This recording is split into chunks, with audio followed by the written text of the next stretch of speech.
ఓం శ్రీ గురుభ్యో నమః. ఓం గణానాం త్వాం గణపతిం హవామహే కవిం కవీనాముపవిశ్రవస్తమం జ్యేష్ఠరాజం బ్రహ్మణాం బ్రహ్మణస్పద ఆనశృణ్వన్నోధిభిः సీదసాదనం. ఓం ప్రణో దేవీ సరస్వతి వాజేభిర్వాజినీపతే ధీనామవిత్రియమతో శ్రీమహాసరస్వత్యై నమః. గురవే సర్వలోకానాం విషజే భవరోగిణాం నిదయే సర్వవిద్యానాం దక్షిణామూర్తయే నమః.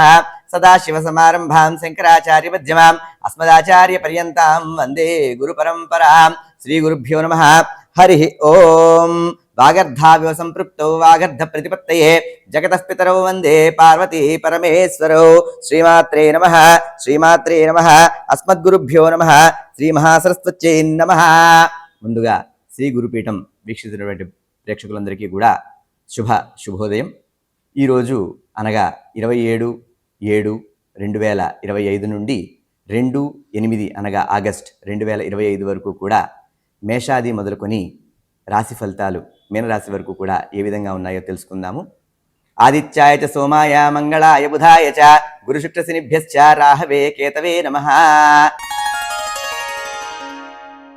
వృశ్చిక రాశి వచ్చేసరికి విశాఖ 4వ పాదం, అనురాధ 4 పాదాలు, జ్యేష్ఠ 4 పాదాలు కూడా వృశ్చిక రాశి కిందకు వస్తాయి.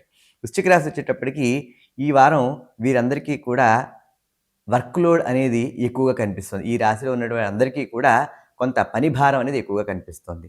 అలాగే ఈ వారం ఉద్యోగులకు ఎలా ఉందయ్యా అంటే మిశ్రమ ఫలితాలు కనిపిస్తున్నాయి. మిశ్రమ ఫలితాలు అంటే వారు ఎక్స్పెక్ట్ చేసిన దానికి అంటే చేసిన దానికి తగిన శ్రమకు తగిన ఫలితం అనేది వచ్చే అవకాశం ఈ వారం కనిపించట్లేదు. అలాగే ఉద్యోగులు ఎవరైతే ఉన్నారో వాళ్ళ టీమ్మేట్స్ కానీ మేనేజర్స్ కానీ ఎవరైతే ఉన్నారో వాళ్ళందరి నుంచి కూడా సహాయ సహకారం అందకపోగా వారి దగ్గర నుంచి వ్యతిరేకమైనటువంటి భావన అనేది ఏర్పడే సూచనలు కనిపిస్తూ ఉన్నాయి. ఉద్యోగులు సాధ్యమైనంత వరకు ఎవరితో కూడా ఆచితూచి మాట్లాడడం అనేది చాలా మంచిది ఈ వారం అంతా కూడా. అలాగే ఈ వారం వ్యాపారస్తులు కూడా అంత ఆశాజనకంగా ఉండదు. అలాగే ఇంతకు ముందు ఏవైతే పెట్టుబడులు ఏవైతే పెట్టున్నారో దానిలో మాత్రం మంచి లాభసాటిగా కనిపిస్తోంది. కానీ ఏవైతే కొత్త పెట్టుబడులు ఏవైతే ఉన్నాయో దానికి మాత్రం కొంత సమయం వెచ్చించి ఆలోచన శక్తితో ముందుకు వెళ్ళినట్లయితే మంచి ఫలితాలు వస్తాయి. కాబట్టి కొత్త పెట్టుబడులు ఏవి కూడా వ్యాపారస్తులు ఈ వారం మొత్తం మీద కూడా ముందుకు వెళ్లకుండా ఉండడం అనేది మంచిది. అలాగే ఈ వారం ఎవరైతే రుణ బాధలు అనుభవిస్తూ ఉన్నారో ఇంతవరకు పెండింగ్లో ఉన్నటువంటి అప్పులు కానీ అవన్నీ కూడా ఈ వారం క్లియర్ అయిపోయే సూచనలు అనేవి కూడా కనిపిస్తున్నాయి. ఇంకా ఈ వారం మొత్తం మీద చూసినట్లయితే రుణబాధ విముక్తితో పాటు ఎవరైనా రుణ అనుగ్రహం కోసము అంటే కొత్తగా ఎవరైనా లోన్ల కోసం ప్రయత్నం చేస్తున్నా కూడా వారికి కూడా తొందరగా అనుగ్రహం అయ్యే సూచనలు కనిపిస్తూ ఉన్నాయి. ఆ యొక్క రుణ అనుగ్రహం కోసం సాధ్యమైనంత వరకు వారు శివ ఆరాధన చేస్తే చక్కటి ఫలితాలు వస్తాయి. అలాగే సాధ్యమైనంత వరకు ఈ రుణబాధ విముక్తితో పాటు రుణ అనుగ్రహానికి సోమవార నియమాలు పాటించడం వల్ల కూడా చక్కటి ఫలితాలు వచ్చే అవకాశం కనిపిస్తుంది. అలాగే ఈ వారం మొత్తం మీద చూసినట్లయితే ఆరోగ్యపరంగా కొంత సమస్య అనేది కనిపిస్తోంది. అంటే ఉదర సంబంధిత వ్యాధులు వచ్చే అవకాశం ఈ వారం కనిపిస్తోంది. ఉదర సంబంధిత వ్యాధులతో పాటు కీళ్లవాతం కూడా పడే అవకాశం అనేది ఈ వారం వీరికి కనిపిస్తోంది. అలాగే ఈ వృశ్చిక రాశి వారికి ఇంకా ఏంటయ్యా అంటే వ్యాపారం చేసుకునే వారిలో స్టాక్ మార్కెట్లో ఎవరైతే వాళ్ళు ఇన్వెస్ట్మెంట్ చేసే వాళ్ళు ఎవరైతే ఉన్నారో పెట్టుబడులు పెట్టేవాళ్ళు ఉన్నారో స్టాక్ మార్కెట్ పరంగా చూసుకుంటే వాళ్ళకి మంచి ఫలితాలు వచ్చే అవకాశం కనిపిస్తుంది. అలాగే హోల్సేల్ రిటైల్ వ్యాపారం చేసేవారు వారి పెట్టుబడులని ఈ వారం వరకు మాత్రం ఆపి తదుపరి వారు ఆలోచన తీసుకుని ముందుకు వెళ్ళడం అనేది మంచిది. ఈ వారం కేవలం స్టాక్ మార్కెట్లో పెట్టుబడి పెడితే మంచి లాభసాటిగా ఉండే అవకాశం కనిపిస్తుంది. కానీ వేరే వ్యాపారాలు ఎవరితో కూడా మిశ్రమ ఫలితాలే తప్ప ఆశాజనకంగా అయితే లేవు ఈ వారం మొత్తం మీద సూచించినట్లయితే. ఆ తర్వాత కోర్టు వ్యవహారాలు చూసినట్లయితే కోర్టు వ్యవహారాలు కూడా అంతటి ఆశించిన ఫలితాలు లేవు.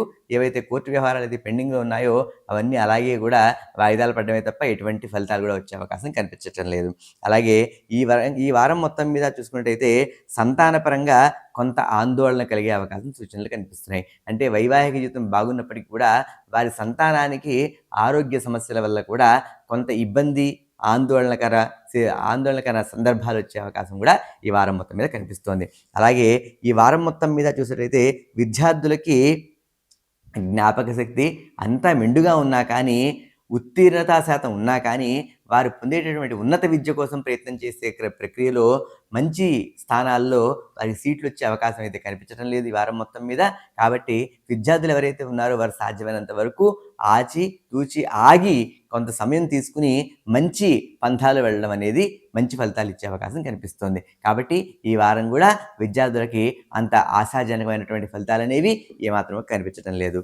ఆ తర్వాత ఈ వారం మొత్తం మీద కూడా వైవాహిక జీవితం కొంత ఇబ్బందిగా ఉంది. కాబట్టి భార్యాభర్త ఇద్దరు కూడా సాధ్యమైనంత వరకు పుణ్యక్షేత్ర దర్శనాలు కానీ దైవ ఆరాధన కానీ చేయడం వల్ల మంచి ఫలితాలు వస్తాయి.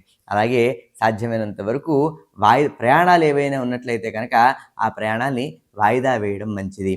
అంటే పుణ్యక్షేత్ర దర్శనం అంటే మన చుట్టుపక్కల ఉన్న దేవాలయాలకు కానీ శివ ఆలయాలకు కానీ ఏ దేవాలయ దర్శనం చేసినా కానీ అది పుణ్యక్షేత్ర దర్శనం అవుతుంది. కాబట్టి దూర ప్రయాణాలను వాయిదా వేయడం అనేది ఈ రాశి వారికి మంచి ఫలితాలను ఇస్తుంది. అలాగే ఈ రాశి వారికి రుణబాధ విముక్తి అని చెప్పాను కదా, అటువంటివి రుణబాధ విముక్తి అంటే ఎప్పటి నుంచో పాతుకుపోయిన పాత బాధలు ఏవైతే ఉన్నాయో అవన్నీ కూడా విముక్తి అయ్యే సూచనలు ఈ వారం కనిపిస్తున్నాయి. అలాగే ఈ వారం సాధ్యమైనంత వరకు ఈ వారం మొత్తం మీద వీరు సాధ్యమైనంత వరకు లలిత అమ్మవారు కానీ దుర్గా అమ్మవారి ఆరాధన చేయడం వల్ల వాళ్ళకి చక్కటి ఫలితాలు వచ్చే అవకాశం కనిపిస్తుంది. అలాగే ఈ రాశి వారికి అదృష్ట సంఖ్య 9.